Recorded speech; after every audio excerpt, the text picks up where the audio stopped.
किसान साथियों राम राम। मैं हूं आपका दोस्त आशीष। दोस्तों आज की वीडियो के द्वारा मैं आपको बताना चाहूँगा कि हम कैसे कम से कम मात्रा में यूरिया प्रयोग करके हम उसकी एफिशिएंसी को बढ़ा करके दोस्तों अपनी पैदावार को बढ़ा सकते हैं। तो दोस्तों जैसे मैंने कई किसान भाइयों के हाथों में देखा है कि जब वो यूरिया डालते हैं तो दोस्तों इस पार्ट में या फिर इस पार्ट में हथेली में, उंगलियों में या फिर दोस्तों इस पिछले हिस्से में कहीं ना कहीं घाव बने होते हैं। जब मैं किसान भाइयों से पूछता हूँ कि ऐसा क्यों हुआ, तो दोस्तों वहाँ से जवाब मिलता है कि ये यूरिया की काट है, यूरिया की वजह से इसने काट दिया और इसमें घाव बन गया। तो दोस्तों ऐसे ही यूरिया अगर जो हम असंतुलित मात्रा में अपने खेत में डालेंगे तो दोस्तों ऐसे ही वो हमारे पौधों की जड़ों को, तने को और दोस्तों पत्तों को काटता है। यानी कि वहाँ पर अगर जो वो लग जाए ज़्यादा मात्रा में तो वहाँ पर दोस्तों गलाई आ जाती है और गलाई के बाद दोस्तों वहाँ पर कीड़ा भी आ जाता है। दोस्तों आज की वीडियो का मेरा बनाने का उद्देश्य है कि मैं आपको ये बताना चाहता हूँ कि हम जैसे पर ड्रॉप मोर क्रॉप प्रधानमंत्री जी ने कहा है कि हम हर बूंद से कैसे ज़्यादा अपना पैदावार ले सकते हैं। ऐसे ही आज की वीडियो का मेरा ये है कि हम एक दाने यूरिया के साथ कैसे ज़्यादा के ज़्यादा अपनी पैदावार लें दोस्तों। तो दोस्तों उसके साथ ही चलिए वीडियो स्टार्ट करने से पहले मैं आपको बताना चाहूँगा कि यूरिया जब हम अपने खेत में डालते हैं दोस्तों तो उसका मुख्य कारण होता है कि हमें नाइट्रोजन की पूर्ति अपने पौधे में करनी होती है और उस नाइट्रोजन के द्वारा दोस्तों पौधा प्रकाश संश्लेषण यानी कि फोटोसिंथेसिस की प्रक्रिया का दोस्तों पूरा करता है। और फोटोसिंथेसिस की प्रक्रिया पूरी होने से दोस्तों उससे ही पौधा अपना भोजन बना सकता है और वो भोजन को कंज्यूम करके दोस्तों जो लास्ट में जो पौधे के अंदर जो स्टोर फूड होता है, यानी कि जैसे हमारे शरीर में ग्लूकोज होता है दोस्तों जो बचता है, यानी कि हम आज खाना पीना छोड़ देंगे तो दोस्तों वो 20-25 दिन तक जो हमारे शरीर में ग्लूकोज है तो बॉडी उसको प्रयोग करके जिंदा रह सकती है। उसी प्रकार से दोस्तों जो पौधे के अंदर प्रकाश संश्लेषण यानी कि फोटोसिंथेसिस के द्वारा जो प्रोसेस होती है उसमें दोस्तों फाइनली जो ग्लूकोज के बाद जो प्रोडक्ट बनता है वो होता है स्टार्च, और स्टार्च ही दोस्तों पौधे में स्टोर होता है। और दोस्तों वो स्टार्च जो होता है पौधा अपने जो सेल होते हैं, जैसे हमारी ये खाल है दोस्तों, ये खाल भी बहुत सारे सेल से बनी हुई है जो हम खाते पीते हैं। उसके बाद ही दोस्तों ये खाल के सेल जो हैं बनते हैं। ये करीबन लाखों करोड़ों सेल बन करके दोस्तों इस स्किन को बनाते हैं। ऐसे ही पौधे के अंदर जो सेल बनाने की प्रक्रिया होती है दोस्तों, यानी कि पौधे का जो बढ़वार होती है या फिर जो तना होता है, तने की जो मोटाई होती है दोस्तों, या फिर तने के अंदर जो मांस होता है यानी कि उसमें सैप रस जो होता है वो दोस्तों स्टार्च ही बनाता है। तो पौधे के अंदर जो स्टोर फूड होता है दोस्तों वो स्टार्च होता है। तो इसके बाद दोस्तों बात आती है कि कैसे हम यूरिया की एफिशिएंसी को ज़्यादा से ज़्यादा बढ़ाएं। तो दोस्तों उसके लिए सबसे पहला मेरा आपसे मशवरा है कि यूरिया की जितनी भी मात्रा, अक्सर मैं देखता हूँ कि हम लोग यूरिया को बुआई के समय प्रयोग नहीं करते हैं, तो दोस्तों वो गलत बात है। जितनी मात्रा की रिकमेंडेशन जिस फसल में यूरिया की मात्रा नीचे दबाने की होती है दोस्तों उसको आपने अंतिम जुताई के समय डालना होता है दोस्तों।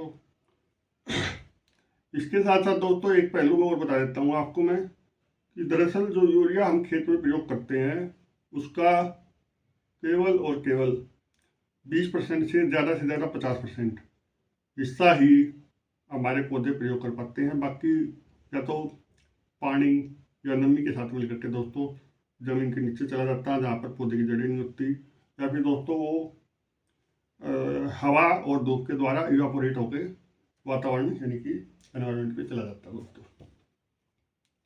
तो दोस्तों इसी एफिशिएंसी को बढ़ाने के लिए हमें जो है यूरिया का प्रयोग जितनी मात्रा में हमें बताया गया है अपनी फसलों में नीचे बुआई में उसका प्रयोग दोस्तों जरूर करना चाहिए, क्योंकि उससे उस समय पे, जिस समय पे दोस्तों हम फसल की बुआई कर रहे होते हैं, उस समय पे पानी यानी कि उसमें जो नमी होती है, नमी की मात्रा सीमित होती है दोस्तों। उससे जो वाष्पीकरण की जो नीचे जाने की प्रक्रिया होती है दोस्तों, लीच होने की प्रक्रिया होती है, तो जो नीचे जाता है पानी के साथ मिलकर, वो शून्य होती है दोस्तों। उसके बाद जो यूरिया वो है, यूरिया मिट्टी में दब जाता है, तो दोस्तों वो भाप बन के भी उड़ नहीं पाता।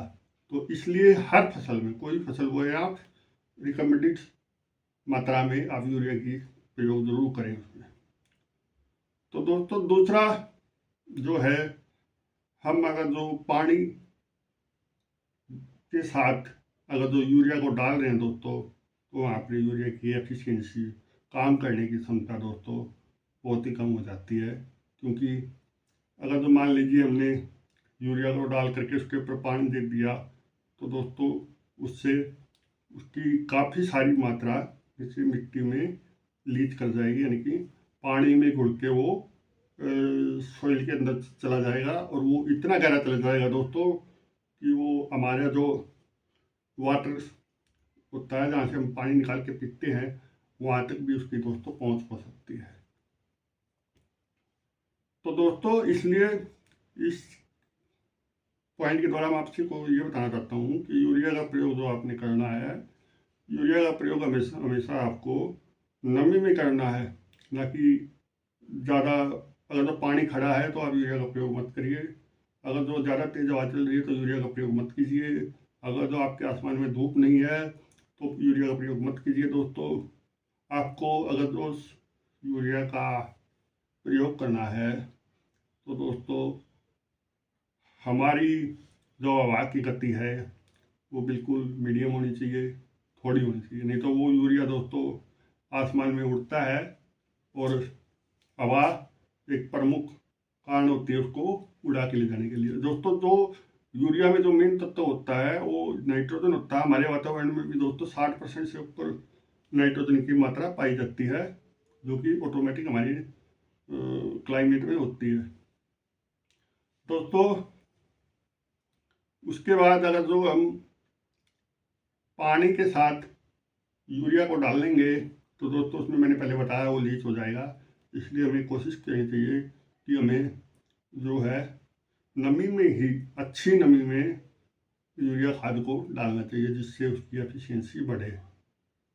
और तीसरा दोस्तों, अगर जो उस समय पे, जिस समय पे हम खाद डाल रहे होते हैं, अगर जो उस समय पे धूप नहीं निकली होती है, या फिर दोस्तों कई हफ्तों से या फिर कई दिनों से यूरिया नहीं डाला है आपने, तो दोस्तों अगर जो धूप के बगैर आप डाल दोगे उसमें यूरिया, तो यूरिया दोस्तों उसमें काम नहीं करेगा। क्योंकि फोटोसिंथेसिस की जो प्रक्रिया होती है, जो खाद को जो प्रयोग करने की क्षमता होती है दोस्तों पौधे में, वो तभी होती है जब फोटोसिंथेसिस यानी कि फोटोसिंथेसिस की प्रक्रिया हो रही होती है दोस्तों। और वो फोटोसिंथेसिस की प्रक्रिया दोस्तों धूप की अवस्था, धूप रहने की अवस्था में ही होती है। और आपको जब धूप हो तो दोस्तों तभी यूरिया का प्रयोग आपको उसमें करना चाहिए। और अंत में दोस्तों जो सबसे महत्वपूर्ण पॉइंट है यूरिया के बारे में, उसके बारे में मैं आपको बताना चाहूँगा कि आप जो है यूरिया को कभी भी 30 से 35 किलो से ऊपर मत डालिएगा। क्योंकि अगर जो आप 30 से 35 किलो से ऊपर डालते हो, या फिर ज़्यादा 45 किलो जितना यूरिया होता है दोस्तों, तो वो बाकी का बाकी वेस्टेज जाता है। क्योंकि यूरिया का जो कार्यशीलता, यानी कि यूरिया जब एक्टिवेट होता है दोस्तों, तो वो करीबन करीबन 10 से 12 घंटे के अंदर अंदर एक्टिवेट हो जाता है। क्योंकि वो पानी में नमी में घुलनशील ज़्यादा होता है, इसलिए वो जल्दी एक्टिवेट होता है। और एक्टिवेट होने के बाद दोस्तों पौधे की जो क्षमता होती है, एक सीमित क्षमता होती है कि वो यूरिया को कितना यूटिलाइज करे। तो अगर जो पौधा नहीं लेगा तो वो 3 या 4 दिन में दोस्तों पूरा पिघल करके, यानी कि उसकी पूरी गैस बन करके वो वातावरण में दोस्तों उड़ चुकी होगी। और हमारे जो मिट्टी के अंदर जो नाइट्रोजन है दोस्तों, वो 40% होती है यूरिया में, बाकी 54% मटेरियल ऐसा होता है जो कि भूमि को बहुत ज़्यादा नुकसान पहुंचाता है, और दोस्तों वो धीरे धीरे करके वो मटेरियल हमारी ज़मीन में ज़्यादा जमा होने लग जाता है। दरअसल दोस्तों यूरिया के रेट कम होने के कारण 250 रुपये का यूरिया का कट्टा होता है। इसके रेट कम होने के कारण दोस्तों इसका किसान भाई जो है संतुलित मात्रा में नहीं प्रयोग कर रहे हैं।